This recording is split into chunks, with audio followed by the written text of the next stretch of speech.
اگر آپ مخلص ہیں اور موت سے پہلے کی زندگی مشکل ہے تو موت کے بعد والی زندگی آسان ترین ہے۔ اگر ہمارے نبی صلی اللہ علیہ وآلہ وسلم جیسی معتبر ہستی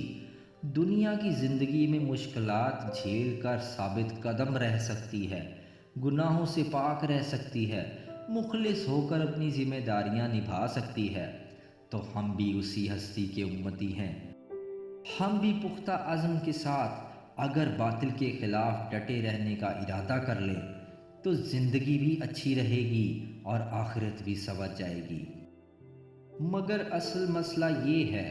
کہ باطل کہیں باہر نہیں، جو بچا کچا ہے وہ اصل میں ہمارے ہی اندر ہے، جس کے خلاف ہمیں کھڑا ہونا تھا، مگر ہم اپنے باطل پر دھیان نہیں دیتے، دوسروں کے باطل پر دھیان دیتے ہیں، تبھی دنیا کی مشکلات کا سامنا کرتے ہوئے بھی ثابت قدم نہیں رہ پاتے۔